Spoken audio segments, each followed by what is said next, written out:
I'm Andrew Austin, Freedom and Reason podcast, associated with the Freedom and Reason blog. And today I want to talk to you about liberal ideology and inequality.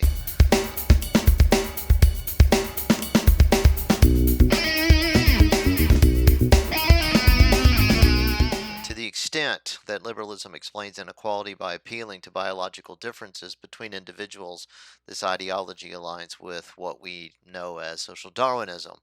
Liberalism also includes many virtues such as free thought and expression and the demand for an open society, but in capitalist society it serves the purpose of rationalizing inequality by promoting the rightfulness of private ownership and minority control over the means of production.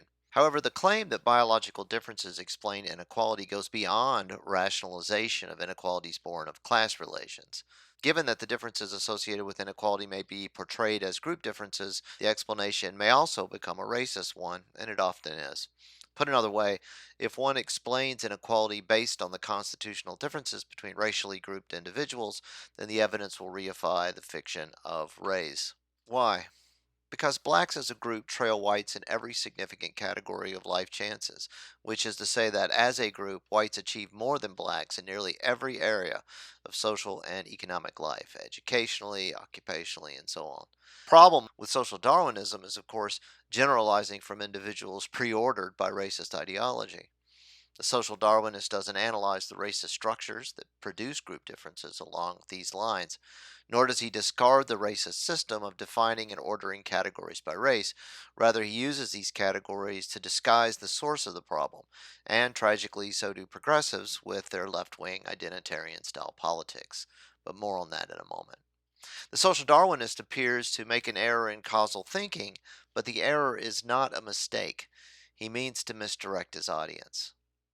In contrast to civil libertarianism, that is, those of us who defend the Bill of Rights, and continental libertarianism, which is closely associated with anarchism, U.S. right wing libertarianism is the more obvious expression of the racism inhering in the neoclassical liberal explanation of inequality. See, for example, F.A. Hayek's The Constitution of Liberty. There, Hayek makes the argument that inequality is the purpose of liberty, and that the source of inequality is first and foremost the result of constitutional differences between individuals, while cleverly avoiding explicit racial categorization. But this extreme view doesn't mean that the classist and racist attitudes are unrelated to the larger worldview supported by liberal ideology.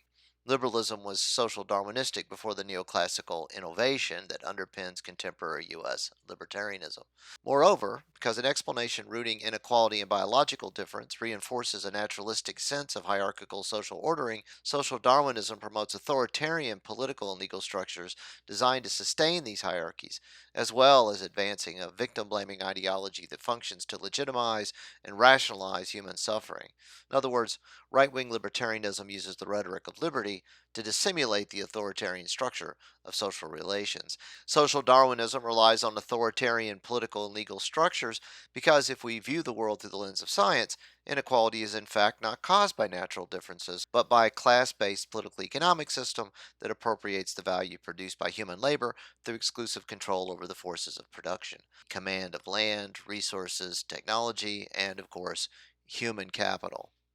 Group differences are not the result of natural ordering of individuals by racial categories, but rather the result of an ideological system that sorts human beings into artificial categories for political and economic purposes. Liberal ideology in bourgeois societies promotes a mythology that obscures the real character of exploitative social relations by elevating oppression to a virtue through the fetishization of individual liberty and thereby rationalizing its negative effects. Capitalism converts its failure to provide for everybody into the justification for its preservation. This is why most Americans, while not believing the United States should be as unequal as it is, albeit not knowing how unequal it really is, still believe it should be unequal on the grounds that inequality is the normal state of affairs in human society. Centuries of bourgeois ideology have projected social Darwinian logic into our cultural DNA, so to speak. This is also the reason why people will remind you that we do not live in a democracy. It's a republic, they say. Yes, but it's a democratic republic. At least it's supposed to be. At least it should be.